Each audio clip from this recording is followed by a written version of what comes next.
কালিয়াগঞ্জ শহর ও শহরতলি এলাকায় নিষিদ্ধ ক্যারিব্যাগ যাতে ব্যবহার না করা হয় সচেতনতামূলক পোস্টার লাগানো হলেও তাতে কোনো লাভ নেই। রমরমিয়ে চলছে নিষিদ্ধ ক্যারিব্যাগ ব্যবহার। সাধারণ মানুষ থেকে ব্যবসায়ীদের অভিযোগ, ছোট ছোট দোকানে অভিযান চালিয়ে লাভ কি? কালিয়াগঞ্জের বিভিন্ন প্রান্তে গজিয়ে উঠেছে ক্যারিব্যাগ কারখানা। প্রশাসন সেখানেই অভিযান চালিয়ে বন্ধ করুক কারখানা, তাহলে নিষিদ্ধ ক্যারিব্যাগ ব্যবহার বন্ধ হয়ে যাবে। প্রশাসন কেন সেখানে অভিযান চালাচ্ছে না প্রশ্ন সকলের। কালিয়াগঞ্জের শহর ও শহরতলি এলাকায় ক্যারিব্যাগ নানা প্রান্তে বন্ধ, সর্ষের তেল মিল, চাল কল বা গোডাউনের আড়ালে চলা নিষিদ্ধ প্লাস্টিক ক্যারিব্যাগ কারখানার বিরুদ্ধে পুলিশকে নিয়ে যৌথ অভিযান চালাবে পুরসভা। দিন কয়েক আগেই কালিয়াগঞ্জ শহরের ধনকৈল মোড়ে মহেশপুরের রাস্তায় বন্ধ চাল কলের আড়ালে চলা নিষিদ্ধ ক্যারিব্যাগ কারখানার হদিশ মিলেছিল। কালিয়াগঞ্জ শহরের 9 নম্বর ওয়ার্ডের পীরপুকুর মোড় সিংতোরের রাস্তায় গোডাউনের আড়ালে নিষিদ্ধ প্লাস্টিক ক্যারিব্যাগ কারখানার হদিশ প্রকাশ্যে আসতেই নড়েচড়ে বসেছে পুরসভা। এই ঘটনায় ক্ষুব্ধ পুরপ্রধান রামনিবাস সাহা বলেন, মুখ্যমন্ত্রী মমতা বন্দ্যোপাধ্যায়ের নির্দেশানুসারে কালিয়াগঞ্জ প্লাস্টিক মুক্ত শহর হিসেবে গড়ে তোলার কাজ চলছে। এই অবস্থায় কালিয়াগঞ্জ শহরে একের পর এক নিষিদ্ধ ক্যারিব্যাগ কারখানার হদিশ প্রকাশ্যে আসা নিঃসন্দেহেই পুরো প্রশাসনের কাছে লজ্জার। কতিপয় অসাধু ব্যবসায়ীর কারণে প্লাস্টিক মুক্ত শহর গড়ার পরিকল্পনা বাধাপ্রাপ্ত হবে। এটা কোনো মতেই বরদাস্ত করা হবে না। অতি শীঘ্রই পুলিশের সঙ্গে যৌথভাবে ধারাবাহিক অভিযান চালানো হবে নিষিদ্ধ ক্যারিব্যাগ তৈরি করা সমস্ত অবৈধ ফ্যাক্টরির বিরুদ্ধে। দাদা, আপনার নাম এবং আপনার পরিবেশ বাঁচাও রক্ষা কমিটির কি দায়িত্ব আছে? আমি প্রসন্ন কুমার দাস। আমি কালীগঞ্জ নদী ও পরিবেশ বাঁচাও কমিটির যুগ্ম সম্পাদক। দাদা, দেখা যাচ্ছে কালিয়াগঞ্জ শহর এবং শহর লাগোয়া যে গ্রাম রয়েছে সেখানে হচ্ছে বিভিন্ন গোডাউন এবং তেল মিল থেকে শুরু করে চাল মিলের আড়ালে চলছে হচ্ছে যে রমরমিয়ে ক্যারিব্যাগের একটা কারখানা তৈরি হয়েছে। এই ব্যাপারটা নিয়ে কি বলবেন? এবং পৌরসভার তরফ থেকে দেখা যাচ্ছে কালিয়াগঞ্জ শহর জুড়ে একটা পোস্টার হোর্ডিং এ লাগানো হয়েছে যে ক্যারিব্যাগ মুক্ত শহর করে তোলে। কিন্তু সেক্ষেত্রে দেখা যাচ্ছে ক্যারিব্যাগের রমরমিয়ে চলছে কালিয়াগঞ্জের ব্যবসা, কি বলবেন? মানে ক্যারিব্যাগের সমস্যা কালিয়াগঞ্জের একটা বিরাট সমস্যা। মানে কিছুতেই এটা বন্ধ হচ্ছে না বা বন্ধ করাও যাচ্ছে না। আর সাধারণ মানুষের এটা অ্যাকচুয়ালি বন্ধ করতে হবে প্রশাসনকেই।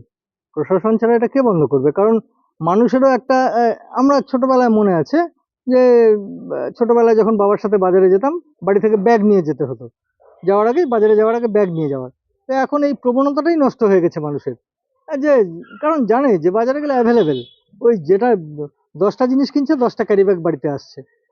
ঠিক আছে, তো এই প্রবণতাটা বন্ধ হওয়া উচিত এবং এই ব্যবসায়ীদের কাছ থেকে এটা বন্ধ হলেই মানুষ অটোমেটিক্যালি আবার ব্যাগ শুরু করবে, বাড়ি থেকে বাড়ি ব্যাগ নিয়ে যাওয়া শুরু করবে। এবং এখানে একটা কথা তো ঠিকই যে দোকানদারকে না আটকে সোর্সটাকে বন্ধ করতে হবে, ফ্যাক্টরিগুলো কারখানাগুলো বন্ধ করতে হবে, তাহলেই বন্ধ হয়ে যাবে। রুট মানে একটা বলে না, গাছকে বাঁচাতে গেলে গাছের গোড়ায় জল দিতে হয়, মাথায় জল দিয়ে লাভ হয় না গাছটাকে যদি বাঁচাতে হয়। তো কালিয়াগঞ্জকেও যদি আমি ক্যারিব্যাগ মুক্ত করতে চাই, যেটা প্রশাসন থেকে হোর্ডিং বা ব্যানারে দেওয়া হয়েছে, এটা খুব ভালো উদ্যোগ, তো খুব ভালো। কিন্তু এই উদ্যোগটা কার্যকরী করতে গেলে ওই দোকানদারের দোকানে হানা দিয়ে বা সাধারণ মুদির দোকানে গরিব একটা লোক মুদির দোকান সবজির দোকান করছে, সেখানে হানা দিয়ে সেখানে 2 প্যাকেট বা 4 প্যাকেট বা 10 প্যাকেট ক্যারিব্যাগ আমি আটক করলাম, আটক করে নিয়ে আসলাম, এতে কোনোদিনও বন্ধ হবে না। সোর্সটাকে বন্ধ করতে হবে, ওই গাছের গোড়ায় জল ঢালতে হবে, গাছের মাথা কেটে কোনো লাভ নেই। মানে কারখানাটাকে বন্ধ করতে হবে। এটা বন্ধ হলেই অটোমেটিক, এবং করেছে, বহু পুরসভা করেছে। আপনি যান দার্জিলিং এ যান, আপনি ক্যারিব্যাগ চাইলেও পাবেন না, কোথাও পাবেন না। হ্যাঁ, রায়গঞ্জ পুরসভা এই জাতীয় অনেকটা এগিয়েছে। তো আমি কালিয়াগঞ্জের একজন নাগরিক হিসাবে কালিয়াগঞ্জ প্রশাসন এই ব্যানারটা দিয়েছে, আমারও রাস্তায় চোখে পড়েছে। এটা খুবই ভালো উদ্যোগ, কিন্তু এটাকে কার্যকরী করতে হবে। শুধু এটা কাগজে কলমে থাকলে হবে না, এটাকে কার্যকরী করতে হবে। আমি কালিয়াগঞ্জ প্রশাসন আলটিমেটলি চেয়ারম্যান সাহেবের কাছে আমি অনুরোধ করব যে আপনারা প্রশাসনে আছেন, আপনারা ক্যারিব্যাগ ফ্যাক্টরিগুলো বন্ধ করার ব্যবস্থা করুন, তাহলেই ক্যারিব্যাগ মুক্ত কালিয়াগঞ্জ তৈরি হয়ে যাবে। তাছাড়া আপনি হাজার দিন না, আমরা এর আগেও মিলগুলোতে হানা দিয়েছি, মাঝেও দিয়েছি, ফাইনও করছি, তাও ওনাদের নামে দুনিয়ার কমপ্লেন আসছে। ওনারা বারবার বলছে যে না, সরকারি স্বীকৃতি যেটা 125 মাইক্রনের উপরে ক্যারিব্যাগ, আমরা এটাই তৈরি করব।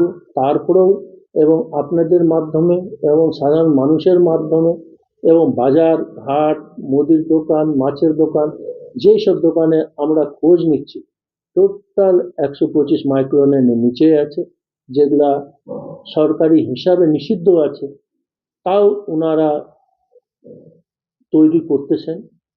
ওনাদের যেগুলা রিটেল সেলার আছে ওদের মুখেই শোনা যে না আমরা কালিয়াগঞ্জ এখান থেকে উঠিয়ে নিচ্ছি। নিশ্চয়ই এরা তৈরি করতেছে, না হলে ওরা পাচ্ছে কোথায়। আমরা আপনাদের মাধ্যমে আমি সমস্ত কালিয়াগঞ্জবাসীকে আবার জানাতে চাইছি যে আমরা এর আগেও ফ্যাক্টরি গুলাতেই রেড করছি, প্রথমে আবার ফ্যাক্টরিতে আমরা রেড করব এবং 125 মাইক্রনের নিচে যে প্লাস্টিক যে নিষিদ্ধ আছে সেগুলাকে যাতে নিষিদ্ধ করতে পারি সেই চেষ্টা আমরা চালাবো আবার।